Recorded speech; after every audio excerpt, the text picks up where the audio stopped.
ನಮಸ್ಕಾರ ಎಲ್ರಿಗೂ. ನಮ್ಮ ಸವಿಸಿರಿ ಅಡುಗೆ ಯೂಟ್ಯೂಬ್ ಚಾನಲ್ಗೆ ಸ್ವಾಗತ. ಇವತ್ತಿನ ವಿಡಿಯೋದಲ್ಲಿ ನಾವು ತುಂಬಾ ಹೆಲ್ತಿ ಮತ್ತು ರುಚಿಯಾಗಿರೋ ನುಗ್ಗೆ ಸೊಪ್ಪಿನ ಪಲ್ಯ ಹೇಗೆ ಮಾಡೋದು ಅಂತ ನೋಡೋಣ. ಅದಕ್ಕೂ ಮುಂಚೆ ನೀವೇನಾದರೂ ನಮ್ಮ ಚಾನಲ್ನ ಫಸ್ಟ್ ಟೈಮ್ ವಿಸಿಟ್ ಮಾಡ್ತಾಯಿದ್ರೆ ತಪ್ಪದೆ ಸಬ್ಸ್ಕ್ರೈಬ್ ಮಾಡಿ ಮತ್ತು ಬೆಲ್ ಐಕಾನ್ನ ಕ್ಲಿಕ್ ಮಾಡೋಣ ಮರಿಬೇಡಿ. ಈ ರೆಸಿಪಿ ಅಂತೂ ತುಂಬಾ ಟೇಸ್ಟಿಯಾಗಿರುತ್ತೆ. ಸೊ ಈ ರೆಸಿಪಿ ಮಾಡೋದಕ್ಕೆ ಏನೇನು ಬೇಕಂತ ನೋಡೋಣ.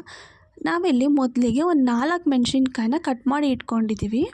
ಅದಾದಮೇಲೆ ಒಂದು ಅರ್ಧ ಬಟ್ಲಷ್ಟು ಕಾಯಿನ ತುರ್ಕೊಂಡು ಇಟ್ಕೊಂಡಿದ್ದೀವಿ. ನೆಕ್ಸ್ಟ್ ಇಲ್ಲಿ ಒಂದು ಸ್ವಲ್ಪ ಕೊತ್ತಂಬರಿ ಮತ್ತು ಒಂದು ಸ್ವಲ್ಪ ಕರಿಬೇವನ್ನು ಕೂಡ ಕಟ್ ಮಾಡಿ ಇಟ್ಕೊಂಡಿದ್ದೀವಿ. ಅದಾದಮೇಲೆ ಇಲ್ಲಿ 2 ಆನಿಯನ್ನ ಮೀಡಿಯಮ್ ಸೈಜು ಕೂಡ ಕಟ್ ಮಾಡಿ ಇಟ್ಕೊಂಡಿದ್ದೀವಿ.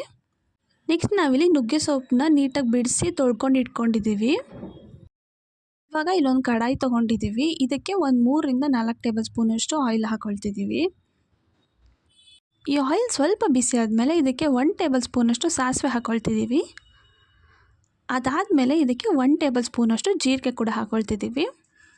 ಇವೆರಡು ಒಂದು ಸ್ವಲ್ಪ ಚಟಪಟ ಅಂದಮೇಲೆ ಇದಕ್ಕೆ ನಾವು ಕಟ್ ಮಾಡಿ ಇಟ್ಕೊಂಡಿರೋ ಹಸಿಮೆಣ್ಸಿನ್ಕಾಯಿನ ಹಾಕ್ಕೊಳ್ತಿದ್ದೀವಿ. ಖಾರಕ್ಕೆ ಎಷ್ಟು ಬೇಕೋ ಅಷ್ಟು ನೋಡಿ ಹಾಕ್ಕೊಳ್ಳಿ. ಇದನ್ನು 1 ನಿಮಿಷ ಫ್ರೈ ಮಾಡ್ಕೋಬೇಕು.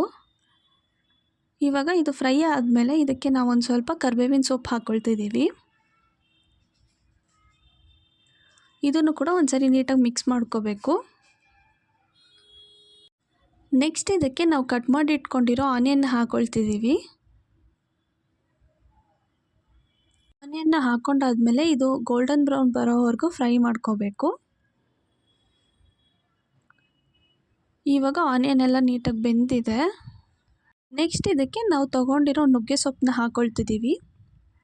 ನಾವಿಲ್ಲಿ 1 ಕಟ್ಟಷ್ಟು ನುಗ್ಗೆ ಸೊಪ್ಪನ್ನ ಹಾಕ್ಕೊಂಡಿದ್ದೀವಿ. ನುಗ್ಗೆ ಸೊಪ್ಪನ್ನ ಹಾಕ್ಕೊಂಡಾದ್ಮೇಲೆ ಇದನ್ನ ಒಂದು ಸರಿ ನೀಟಾಗಿ ಮಿಕ್ಸ್ ಮಾಡ್ಕೋಬೇಕು. ಇದನ್ನು ಒಂದು 8ರಿಂದ 10 ನಿಮಿಷ ಮೀಡಿಯಮ್ ಫ್ಲೇಮಲ್ಲೇ ಬೇಯಿಸ್ಕೋಬೇಕು. ನೋಡ್ತಾ ಇರ್ಬೋದು ಇವಾಗ ಸೊಪ್ಪೆಲ್ಲ ಬೆಂದಿದೆ. ಇದಕ್ಕೆ ನಾವು ಉಪ್ಪು ಹಾಕ್ಕೊಳ್ತಿದ್ದೀವಿ. ರುಚಿಗೆ ಎಷ್ಟು ಬೇಕೋ ಅಷ್ಟು ನೋಡಿ ಹಾಕ್ಕೊಳ್ಳಿ. ಅದಾದಮೇಲೆ ಇದನ್ನು ಒಂದು ಸರಿ ನೀಟಾಗಿ ಮಿಕ್ಸ್ ಮಾಡ್ಕೋಬೇಕು. ನುಗ್ಗೆ ಸೊಪ್ಪಂತೂ ಆರೋಗ್ಯಕ್ಕೆ ತುಂಬಾ ಒಳ್ಳೆಯದು. ಸೊ ನೆಕ್ಸ್ಟ್ ಟೈಮ್ ನುಗ್ಗೆ ಸೊಪ್ಪನ್ನ ತಂದಾಗ ನೀವು ಕೂಡ ತಪ್ಪದೆ ಈ ರೆಸಿಪಿನ ಟ್ರೈ ಮಾಡಿ. ಇವಾಗ ಈ ಸೊಪ್ಪೆಲ್ಲ ಬೆಂದಾದಮೇಲೆ ನಾವು ಇದಕ್ಕೆ ಒಂದು ಅರ್ಧ ಟೇಬಲ್ ಸ್ಪೂನಷ್ಟು ಧನಿಯಾ ಪುಡಿ ಹಾಕ್ಕೊಳ್ತಿದ್ದೀವಿ. ಅದಾದಮೇಲೆ ಇದಕ್ಕೆ ಒಂದು ಅರ್ಧ ಟೇಬಲ್ ಸ್ಪೂನಷ್ಟು ಅರಿಶಿನ ಪುಡಿ ಕೂಡ ಹಾಕ್ಕೊಳ್ತಿದ್ದೀವಿ. ನೆಕ್ಸ್ಟ್ ಇದಕ್ಕೆ ನಾವು ಅರ್ಧ ಬಟ್ಲಷ್ಟು ಕಾಯಿ ತುರಿನ ಹಾಕ್ಕೊಳ್ತಿದ್ದೀವಿ. ಇದನ್ನೆಲ್ಲದನ್ನೂ ಹಾಕ್ಕೊಂಡಾದ್ಮೇಲೆ ಒಂದು ಸರಿ ನೀಟಾಗಿ ಮಿಕ್ಸ್ ಮಾಡ್ಕೋಬೇಕು.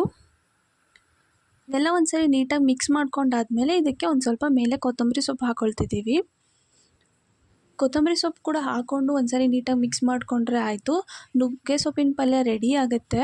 ಈ ರೆಸಿಪಿ ಅಂತೂ ತುಂಬಾ ಟೇಸ್ಟಿಯಾಗಿರುತ್ತೆ ಮತ್ತು ಆರೋಗ್ಯಕ್ಕೆ ಕೂಡ ತುಂಬಾ ಒಳ್ಳೆಯದು. ಸೊ ತಪ್ಪದೆ ನೀವು ಕೂಡ ನುಗ್ಗೆ ಸೊಪ್ಪು ತಂದಾಗ ನೆಕ್ಸ್ಟ್ ಟೈಮ್ ಟ್ರೈ ಮಾಡಿ ಮತ್ತು ಹೇಗೆ ಬಂತು ಅಂತ ಕಮೆಂಟ್ ಸೆಕ್ಷನಲ್ಲಿ ತಿಳಿಸಿ.